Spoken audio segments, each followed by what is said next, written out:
because I'm joined by one of my friends, Chef John Slatter, because one of the best ways to use up leftovers is to make a quiche. It's quick, it's easy, it's going to save you and your family money, so we're going to show you how to make it. John, all right. It's a pleasure having you here. So, it looks great, but a quiche is more or less like a breakfast pie, kind of. Is that right? Yeah, and it can be, for lunch or any time of the day. So it's nice to go with a salad as a meal. Yeah. It's high in protein because of the eggs, and and then whatever else you feel like putting in it.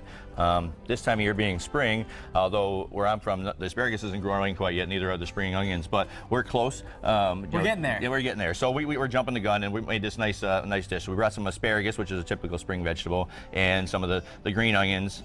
We picked a little bit of basil from our greenhouse so we can pretend that it's warmer out than it is. And we're gonna make a quiche using some of the pieces of salmon that we had left over from our dinner last night. Perfect. Which was a Tuscan salmon. So we're just gonna flake that up and make a quiche. We're joking around about it yesterday because I'm trying to con myself into thinking that it's spring and that it's warm out. So I'll take pretty much whatever I can get at this point. Excellent. So we're gonna, here, Seth, why don't you crack 4 eggs into this bowl right here. And while you do that, I'm gonna grate a carrot over here. Here we go. Carrots are a root vegetable, though, so they're probably still around now from people who harvested them in the fall. Absolutely. These are ones I got from a farm in Hadley, and we keep at the restaurant. Nice little white carrot, just something to fill the quiche. A good quiche has a good myriad of ingredients in it. The more filling, the more full you're going to be when you eat it. Did you say that's a carrot? This is a white carrot. Where the heck do you get a white carrot? Well, from a farmer that grows white carrots, in yellow carrots and red carrots and all those other carrots. Probably the way to do it, yeah. And then we've got some of the asparagus, and we're just going to chop some of that up nice and fine. And we're going to put this into the quiche pan to fill the bottom layer of the quiche. So you want to put the asparagus on the bottom? Yes. We're going to steam the asparagus and the carrots real quick. Put a little bit of our boiling water and just kind of gently takes a couple seconds to cook them. So you're kind of blanching them real quick, and this keeps the color vibrant, right? Yep, keeps the color and makes the asparagus just a little more tender for the stuff that's going to go on the bottom of the dish. We're going to save that broth to go in our soup later on. No way. That's a real quick way to do it. And it just takes, what, 15, 20 seconds? Yeah, if the asparagus is tender enough, I use just the tips and such. So we're going to put some of that into the shell. Very cool. And spread that out. Put a little bit more of the tips that didn't even need to be blanched. When you chop the bottom off the asparagus, do you snap it or do you cut it? What's easier for you? Well, we cut off at a certain point, because that part really can't be used for anything. It's really woody on the bottom. We're going to cut those parts off, and those we're going to boil for stock. And then the rest of the stem we can snap off or we can trim off. But it's really woody. You can peel off the outer skin, but it's very tough. Yeah, that bottom part, you don't want to get it. So now we've got your eggs over here. We're going to whisk your eggs up. There we go, whisk away. You know what, quiche is great as a leftover too. And then we're going to incorporate the milk. Yeah, this is high in protein actually. This is great for you. And then we're going to add, I add about a quarter cup of flour, just to so that everything sets together, the ingredients kind of float and stay in it. Here, you finish whipping this up. Sure, yeah. And then we're going to add in one of these pieces of salmon. We're just going to flake it up, about 8 ounces of salmon. Or if you had canned salmon, or when you had grilled salmon last night, and it was on that you put away properly at the end of the night. Yeah, it seems to me quiche is like a leftover special. You know what I mean? Oh, you can also put all kinds of great things. And one of my favorites, we're going to add right into that now, is the salmon meat. Here we go. Oh, this smells good. And stir that around just a little bit more.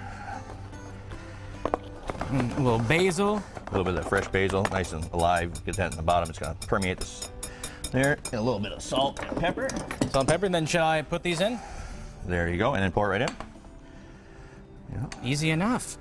And that's, quiche doesn't have to look good either, because it almost always comes out looking good at the end. Well, if you make it even pretty, you can make the ingredients on the top, you can kind of form them out a little bit, and put, Oh, so look, that's classy. In. That's a classic quiche right there. Yeah.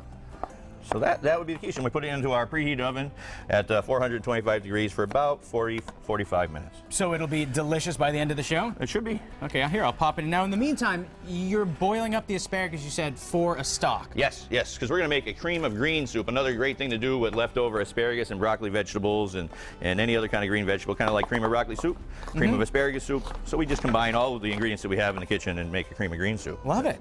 One of the most popular ones that we do down at the restaurant. Now, John, we have a list that we want to share with these people. There's ways that everyone's home kitchen, not a restaurant kitchen, but your home kitchen is making you fat. You can actually lose weight if you set up your kitchen the right way. So the first way, people make this mistake. They have a cookie jar on the countertop. Cookie jar. Now here's the reason that's a bad idea. Leaving a container loaded with treats in plain sight. It provides unrestricted access to what should remain just an occasional treat. Clear containers are even worse. Do you have a clear cookie jar? I have a cookie jar. It's good. No wonder you're We so keep the strong. cookies in the pantry. So instead, replace the jar with a bowl of fruit like apples, oranges, bananas, all that We do good keep stuff. one of those on the kitchen table. See, there you go. Yeah. That's what you got to do. Next one, this is, I make the mistake because I have these sandwich baggies, but I load them with way too much. So I guess what happens is you shouldn't do that. Instead, when you have the large plastic baggies, they're helpful, but they aren't doing your waistline any favors because if you fill the sandwich bag with nuts, you can add 1,000 calories to that.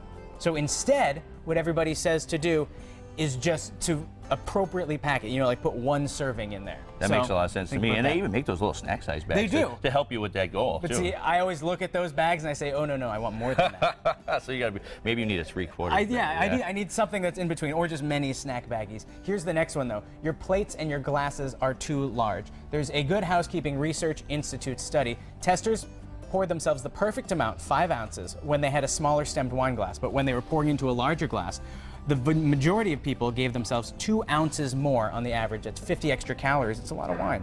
Yes, I agree. That's American today tends to be centered on those large portions, and even in the restaurant business and stuff like that, people expect that big flowing wine glass, and they want to see it full. But they realize that the standard drinking portion of wine is about 5 ounces. When you consider a glass of wine, but they want it in a 10-ounce glass. Well, you know what's funny about that? When you see that large glass, fun. you get disappointed when it's only filled up a little bit. But that's the appropriate amount. Right? I don't know. Yeah, that's fun. Now, lastly, colored plates are what colored gets you. plates. So they're good, but if your plate is the same color as the food, you tend to put more in it. According to a study, people put almost 40% more food in there. So instead what you do, invest in one color. They say red because it's not often that you have so much red plateware. So do a little bit of that, you might be all set. Aren't these good tips? Yes, I think they're great tips. Thank you for sharing them. And later in the show, we're going to have even more ways that your kitchen's making you gain weight. We're going to have more tips to helping you lose a little bit of weight in your own kitchen. And welcome back to Mass Appeal, finishing up the show today with Chef John Slattery. He's getting excited for Main Street Restaurant in Huntington is where you're from. Now, earlier in the show, we made this. Tell us about this. The quiche, quiche using all the spring ingredients. We have the spring onions and the asparagus because we want to think spring, think spring, think spring. I'm fooling and the myself quiche is into a it. great way to use it, with some nice fresh eggs and we had some salmon that we used. Remember the leftover salmon from my dinner last night?